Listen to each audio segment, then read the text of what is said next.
Hola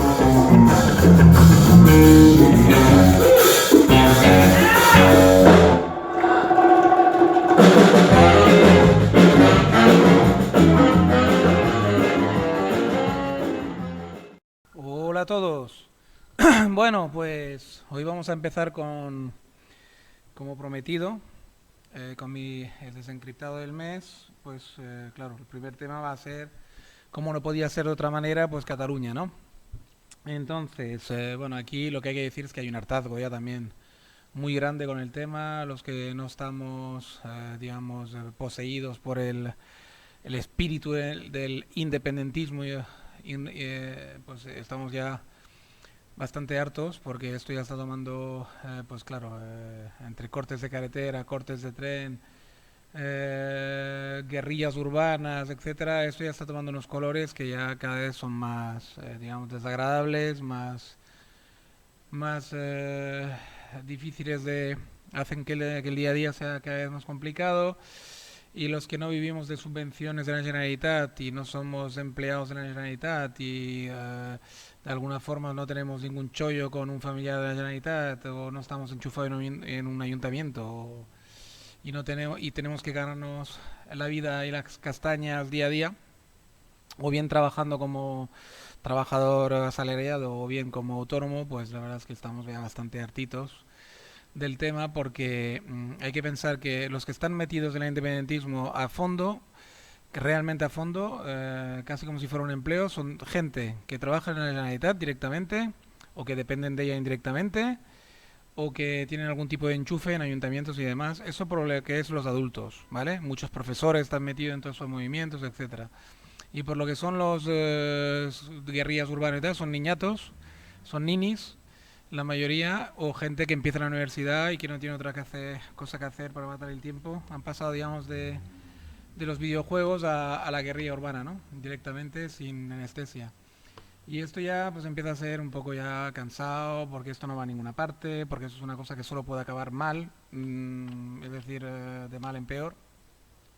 Al final va a haber enfrentamiento entre la propia población, porque ya ha habido conatos, camioneros que se han hartado de los niñatos estos que cortan las carreteras, ya han ido a por ellos algunos y va a ir a más. Ya si esto no para, va a ir a más. Va a haber enfrentamientos, va a haber de lamentar algún muerto o herido, algún niño de 17 años acabará muriendo, atropellado por un camión o por un coche, y entonces ya el independentismo pues habrá creerá haber ganado. Porque claro, ya poniendo muertos y encima jóvenes sobre la mesa, pues supongo que será a nivel internacional pues una publicidad brutal y tal, y supongo que el Quintorra y toda su gente pues es lo que buscan, ¿no? Yo lo que le diría a todos esos niños y todos esos chavales que van ahí, pues pensar que sois un instrumento, pensar que sois un juguete en manos de gentuza, y que vuestra vida vale mucho más que un trocito de bandera de mierda, y que una mierda de palabra como República Catalana, ¿vale? En vez de Reino de España. En vuestro carnet de identidad, que es lo único que vais a ganar, ¿eh? Vosotros, personalmente, no creéis que vais a ganar nada más, porque los que se van a llevar la parte gorda del pastel si el independentismo triunfa son gente que ya está metida en el sistema y no van a dejar que se meta más gente en el sistema. Por lo tanto, pensar que vosotros vais a ganar lo que es nada, ¿vale? O sea que realmente es más, probablemente vuestros padres, vuestros abuelos, todo eso perderán porque habrá 10 años de absolutamente caos en el cual las pensiones no se van a pagar debidamente, va a haber recortes de todo tipo, subidas de impuestos de todo tipo porque montar un país es muy caro, etcétera, etcétera, etcétera. Cosas que vosotros no sabéis ni os explican, pero luego sin contar que nadie me ha explicado a mí todavía si saldríamos de la Comunidad Europea o no, que toda una serie de cosas que no valen la pena, no vale la pena, hay que ser mucho más pragmático. A los que sois catalanes de corazón y tal y cual, que con alguno hablo y que me dicen que en algo hay que creer, pues macho, pues creer en cosas más pragmáticas, creer en vuestra familia, creer en vosotros mismos, creer en vuestros empleos, creer en progresar. Lo que tenéis que hacer es realmente preguntaros si vale la pena porque os cambien un cacho de papel que ponga República Catalana, tanto sacrificio, y que los políticos que os están metiendo en la calle, que os están haciendo que paséis horas y horas de manifestaciones, etcétera, pensar si vale la pena hacerlos por esta gente que están tan cómodos y cobrando su dinerito como siempre y van a seguir haciéndolo. Los que vais a joderos sois vosotros. O sea que yo no entiendo. Puedo entender los sentimientos, puedo entender hasta cierto punto, porque soy de una forma de ser que esas cosas me cuestan, pero bueno, que hay en algo que hay que creer. Pero, macho, yo no sé. Yo, sinceramente, yo lo que creo es en la estabilidad, en vivir bien, en vivir cómodo, en intentar tener una vida, ya que la vida es corta y bastante dura, pues dentro de su corta duración y su dureza, pues intentar hacerla lo más cómoda posible, lo más tranquila, lo más placentera posible, ¿no? Yo, vamos, filosóficamente hablando, es lo que creo que debería aspirar todo ser humano, ¿no? Es que yo creo que la gente que lucha por cosas tan absurdas, yo creo que es porque pierden el norte, pierden la conciencia de que están sacrificando unos días, unos meses, unos años de su vida que no van a volver y están sacrificando una comodidad, un bienestar, etcétera, un estar con su familia, un hacer actividades divertidas o por lo menos constructivas, etcétera, por una utopía, por una lucha que no es su lucha, que no es una lucha que les vaya a beneficiar a ellos, ni tampoco se están pensando en plan altruista en sus hijos o en sus nietos, tampoco. Es que el mundo está en constante cambio, el mundo de la política más, la geopolítica no para de moverse. Estamos en un momento fronterizo súper importante en el cual va a haber cambios muy importantes. Cataluña es nada en el mundo, nada, absolutamente nada. España todavía es algo pequeño, maltrecho, pero algo. Pero es que Cataluña no sería nada. Estáis a la merced de cualquier, cuando haya los grandes cambios que se están avecinando, estáis a la merced de cualquier país gamberro, de cualquier tipo de revolución interna, de cualquier tipo de ataque externo, de cualquier tipo de desastre. Por lo tanto, yo lo veo tan absurdo lo que estáis haciendo que ya no sé ni cómo calificarlo, ¿no? O sea, hay un momento ya que ya uno se queda hasta sin palabras, ¿no? Sin argumentos casi, ¿no?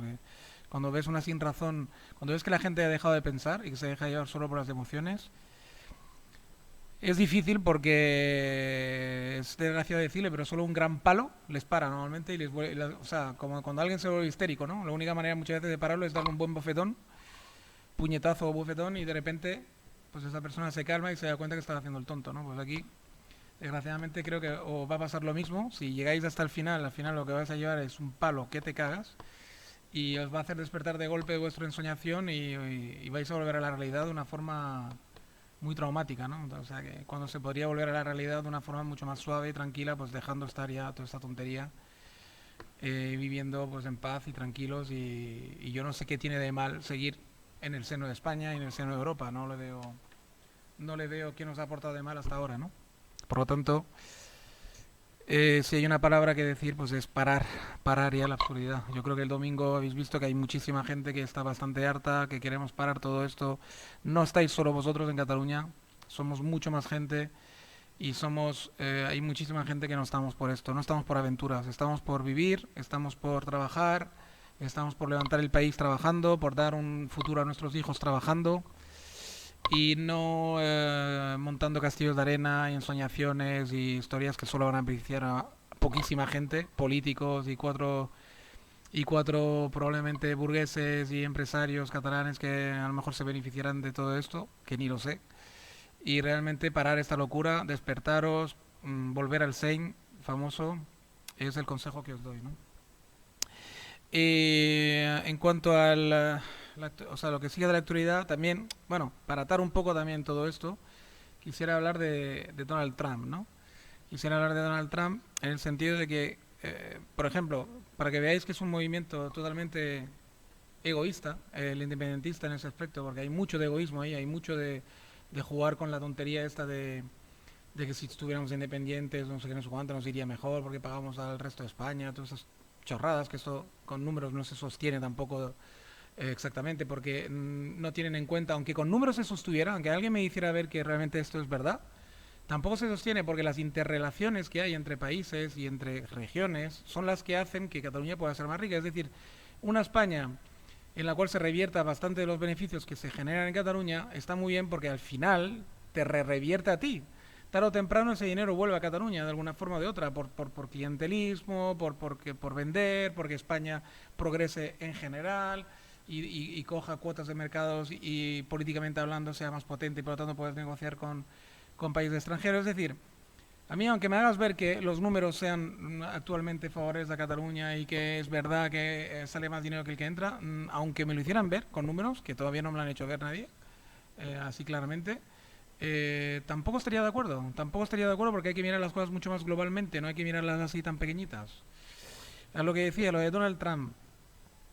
¿Qué diferencia hay entre el independentismo que estamos viviendo y el America's First de Donald Trump? Donald Trump, por decir America's First, que América primero, le han machacado, le han vilipendiado, le han dicho de todo, y sin embargo, el independentismo, que es, al final, es Cataluña First, ¿vale? Es exactamente el mismo lema, es decir, topa a nosotros y nos repartimos y topa a nosotros, solo miramos para nosotros, y sin embargo esto, hasta la izquierda, la ignorante izquierda española, lo aplaude. Y sin embargo el Donald Trump dice lo mismo y la misma izquierda española machaca al Donald Trump. A mí que me expliquen dónde está la coherencia, ¿no? O sea, si Donald Trump dice America's First, mal. Si Cataluña dice solo nosotros, bien. ¿Y qué le veis de diferente? No, o sea, ¿dónde está la diferencia? A mí que me la expliquen. O sea, y no me mezcléis la tontería de oprimidos, colonizados, porque eso es una gran mentira, es una chorrada y es una demagogia barata. Que esto no se sostiene en ningún debate intelectual mínimamente con la historia en la mano, no se sostiene por ningún lado. Eso es una conversación de bar, de bajo nivel, que realmente me da muchísima rabia a la gente que sostiene ese tipo de tonterías. Pensar en esto. ¿Qué diferencia hay entre el America's First de Donald Trump y Cataluña First? Pensar detenidamente en esto. Bien, pasemos a otro tema. En el tema internacional, me ha llamado la atención, pues como a todo el mundo me imagino, pero sobre todo los que nos gusta seguir todo ese tipo de tema, la resolución de conflicto en Siria, ¿no? Parecía que Donald Trump le había dado luz verde a Tariq Erdogan para que sus tropas ya invadieran el norte de Siria e hicieran la famosa franja en la cual aspira él y echar a los kurdos. Y de repente, después de 2 semanas de ataque, se para todo y entra Vladimir Putin en la escena y de repente pues hay un acuerdo entre Rusia y Turquía para controlar esta franja, ¿no? Y que no se macheque a los kurdos. Yo creo que estaba previsto desde el principio. Al Donald Trump, aparte que la gente cuando mira los temas internacionales que se olvidan de muchas cosas. Vamos a ver, Donald Trump, para empezar, no manda él solo, ¿vale? Estados Unidos no es un país bananero, no es Libia, no es Marruecos, no es un país, digamos, o no es Turquía, no es un país que tenga un líder y que el líder dice y todo se hace, sino que es un país democrático, ¿vale? Profundamente democrático, en el cual hay todo un equilibrio de poderes dentro de la Casa Blanca. Entonces hay que pensar que Donald Trump está asesorado, ¿vale? No penséis que Donald Trump toma las decisiones del solo, etcétera. Le dejan tomar decisiones que no van a ningún lado, pero las decisiones fuertes se toman evidentemente con muchísimos asesores, ¿no? Que saben mucho más que él. Y yo creo que todo eso estaba previsto.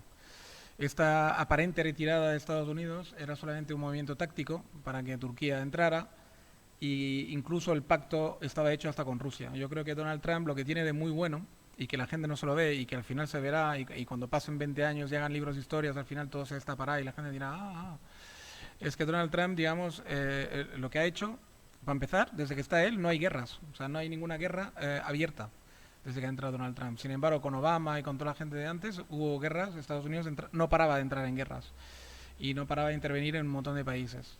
Sin embargo, con Donald Trump no hay intervenciones. ¿Por qué? Porque Donald Trump es amigo de Rusia, está claro. Para lo bueno y para lo malo. Probablemente él piense en sus negocios personales, su familia, etcétera, pero también está pensando en Estados Unidos. Es decir, cuando dice America First, quiere decir que se repliega a Estados Unidos, ¿vale? Que no hace de gendarme, que ya no se quiere gastar tanta pasta, por lo menos la rama que piensa como Donald Trump, que son los republicanos en general, si no todos, pues buena parte de ellos. Y entonces, ¿qué ocurre? Que este repliegue, pues solo se puede hacer teniendo aliado a Rusia. Rusia es la que le hace de poli malo ahora en la zona, pero Estados Unidos evidentemente sigue manteniendo todos los pozos de petróleo y todo lo que es estrategia en el Oriente Medio. Lo que pasa es que ahora el actor que va a poner las armas y que va a poner digamos los hombres y que va a poner los muertos va a ser Rusia más que Estados Unidos. Es el plan de Donald Trump. Él se quiere quedar solo con Arabia Saudita porque tiene un pacto ya de larga duración con ese país. Se quiere quedar con Oriente Medio en general, pero en plan como en segundo plano, y quiere meter en primer plano a Rusia, que se lo ha ganado a pulso, por otra parte, en Siria y quiere ponerlos que sean ellos los que hagan de gendarme, digamos, ¿no? O sean ellos los que mantengan la zona más o menos en paz y en orden. Paz y orden en Oriente Medio siempre es un decir, pero bueno, en relativa paz y relativa orden para que puedan seguir los negocios simplemente, que es lo que le interesa básicamente a Estados Unidos, ¿no? Y cuando hablamos de Donald Trump, pensar que hablamos de Estados Unidos también. Estados Unidos tiene una estrategia muy clara, ¿vale? Y cuando se pone los mandos Donald Trump o se pone los mandos un Obama, simplemente cambia los matices, pero Estados Unidos pensar que es una locomotora que tiene un plan, ¿vale? Es un imperio, ahora mismo es un imperio marítimo brutal, es el imperio marítimo del mundo, es el imperio comercial del mundo y evidentemente pues nada de lo que hacen es al azar, ni nada de lo que hacen es sin pensar en Estados Unidos, ¿vale? De una forma o de otra. Lo único que pasa que en el campo de Estados Unidos, como en todos los campos, pues hay varias facciones. Y hay una facción más globalista que quiere hacer de gendarme porque dicen que les conviene más. Y hay una facción, pues tipo Donald Trump, que son como más, por decir una forma que sabéis que me gusta decir esto, como más feudales, que les gusta pues como un repliegue, ¿no? Y ocuparse de sus asuntos e intervenir solo cuando realmente los asuntos de Estados Unidos pues estén digamos, en peligro, ¿no? Que el asunto de Estados Unidos en el mundo es básicamente los recursos, ¿vale? Aprovechar todos los recursos que puedan, sobre todo el petróleo, porque de todo lo demás en el territorio norteamericano hay muchísimo. Luego en el patio trasero de Estados Unidos, que es Sudamérica, hay muchísimo más.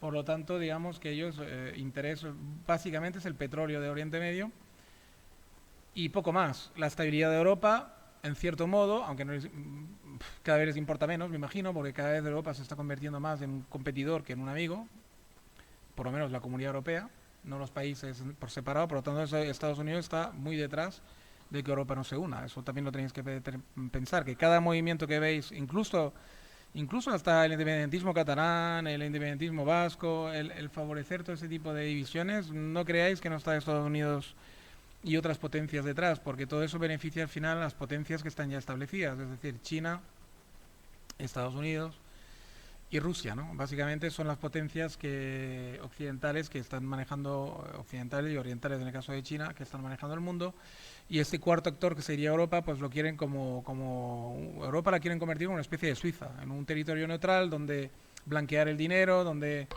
blanquear la política, donde, digamos, venir a pasar las vacaciones y a refugiarse después del combate a lo largo y ancho del mundo por mantener la supremacía rusa, China y a venir a comprar cosas de lujos, venir de vacaciones, etcétera, etcétera, ¿no?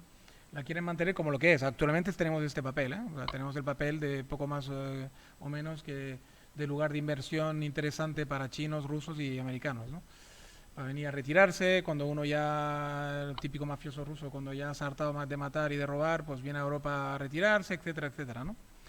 Y es nuestro papel actualmente. Si lo queremos cambiar, que hay una facción de Europa que lo quiere cambiar, que es básicamente Alemania, ¿vale? Con Francia, con una parte de Francia, que quieren cambiar ese papel por un papel activo y volver a una Europa activa en el mundo, pues evidentemente van a tener que pelear mucho para eso, porque dentro de la misma Europa hay muchísima gente ya corrupta por Estados Unidos, otros por Rusia y sus satélites y otros por China incluso, ¿no? Por lo tanto, va a ser muy complicado, yo lo veo muy complicado a corto plazo que Europa se convierta en un actor de verdad activo en el mundo, ¿no? Que me da lástima, ¿eh? Porque yo como europeo pues me gustaría ser otra vez un actor activo. Lo que pasa es que esto representa una serie de cosas que no van a ser capaz de asumir la gente tampoco. Es decir, representaría evidentemente un sistema militar otra vez fuerte. ¿Quién lo controla? Si lo controla Alemania, todo el mundo se va a acojonar. Si lo controla Francia, pues Alemania se va a cabrear. ¿Por qué os creéis que Inglaterra quiere salir? Porque Inglaterra pertenecía a los que quieren seguir con una Europa en plan jardín zen, que no intervenga en nada, porque Inglaterra ya tiene sus propios intereses, su propia espalda cubierta y sobre todo tiene una alianza tácita con Estados Unidos y que no le conviene para nada, evidentemente, pues una Europa más activa. A la propia Inglaterra es la primera que no le conviene. Por lo tanto, ha visto lógico la parte de Inglaterra fuerte, la imperialista, ha visto lógico pues salirse, ¿no? De una Europa que de repente quiere tomar un papel o parecía que quería tomar un papel más importante, ¿no? Bien, una vez hecho ese análisis internacional, igual tenemos que acabar con pues más o menos con el pequeño resumen este de, sí, bueno, el internacional yo casi lo tengo resumido. Sí, o sea, básicamente lo que me ha llamado la atención ha sido esto, ¿no? A nivel digamos, si abrimos un poco más el zoom, pues bueno, digamos que tampoco hay todas las revueltas de estas, sí, de Chile, de Bolivia, todo eso, pues bueno, eso son cosas que eran previsibles. Sudamérica siempre ha sido así, quiero decir, tampoco es ninguna novedad que en Sudamérica haya, digamos, ese tic autoritario por parte de los que suben al poder, ese tic tipo Maduro, ¿no?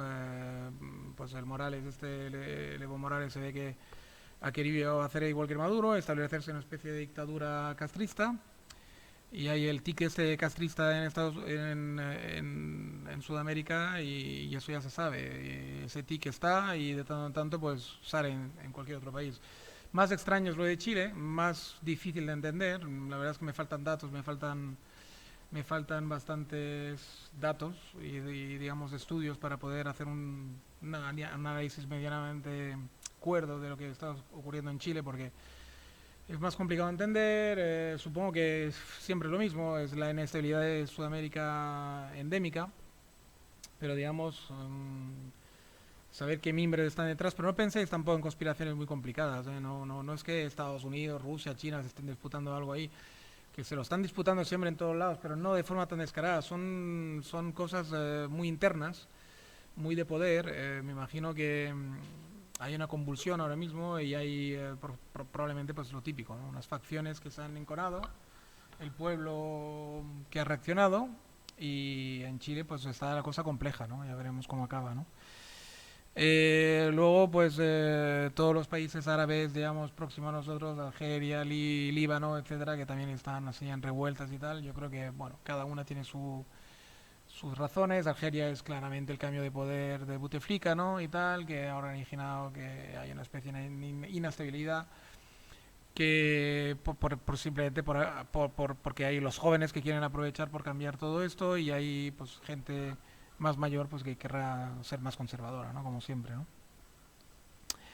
El tema del Líbano pues es un tema también complejo, hay que entender muy bien las mecánicas que obran en el Líbano para poder entender esa nueva revuelta, pero básicamente pues es una revuelta juvenil también. Básicamente hay una serie de actores jóvenes que quieren pues cambiar el país un poco más, ¿no? Y ir probablemente a un país más moderno, ¿no? Se parece más a Túnez quizás lo del Líbano, ¿no? Y bien, pues una vez dicho todo esto, concluir pues esto diciendo que estoy muy contento por cómo están yendo las cosas, por el aumento de suscriptores o el aumento digamos de visualizados que veo que ha sido este mes de octubre realmente muy bueno. Y bueno, y agradeceros pues vuestra atención y espero que en próximos audio vídeos, próximo podcast, pues podáis seguir escuchando y que os siga gustando todos esos programas que voy grabando. En otra cosa también que ha sido muy curioso, porque había muchos comentarios, por ejemplo, en el último podcast que he colgado analizando al señor Félix Mora, ¿no? Y es muy curioso todo lo que los seguidores de Félix Mora que me han escrito. Me ha impresionado la cantidad de defensa a ultranza que le hacen, ¿no? Está bien porque, bueno, es un hombre que por lo menos a sus seguidores los tiene convencidos, ¿no? Pero yo creo y me reafirmo, por los que me escucháis, que me reafirmo en lo que he dicho. Yo pienso que en su discurso hay cosas muy de extrema derecha, normal y corrientes, que he oído 40.000 veces en 40.000 sitios. Incluso si oís mi análisis sobre el racismo, un auténtico racista tal y cual. Tengo un podcast hace unos meses atrás y veis mi listado, entráis en mi canal y veis el listado y ya verás como ese tipo dice más o menos lo mismo, ¿eh? El tema de que se acaba la raza blanca, que nos quieren reemplazar por meter a africanos que son más dóciles y tal y cual, lo cual no se aguanta por ningún lado, porque que los africanos sean dóciles, yo te digo, mientras estén en sus países a lo mejor oprimidos por un sátrapa, sí, pero aquí en Europa con todas las comodidades no creo que nadie, una vez que alguien alcanza una comodidad, nadie la quiere perder, ¿me entiendes? Y no la pierde tan fácilmente ni tan dócilmente. Por lo tanto, esto de reemplazar a la raza blanca por una raza africana lo veo una tontería muy grande y a partir de esa tontería pues ya pierde mucha fuerza todo lo demás que dice. Sí que es verdad que tiene algunas cosas que no están mal y que suscribo, por ejemplo, con sus análisis de izquierda a derecha, de todo el tema este, digamos, hay cosas que están bien, pero lo estropea todo con esto y luego con el no defender un modelo de Estado, ¿no? Pero bueno, en próximo podcast, de hecho, lo que voy a hacer una pequeña serie de podcast que os va a gustar, supongo. Voy a analizar muy bien qué es la izquierda hoy en día, ¿vale? Y cómo nació, y voy a hacer un pequeño repaso histórico, sociológico, de qué papel tiene la izquierda, y luego seguiré probablemente con la derecha y iremos haciendo para hacer un poco de pedagogía, que yo creo que hace falta para que todo el mundo se entere bien. Bien, pues nada, un saludo a todos, un abrazo y hasta la próxima.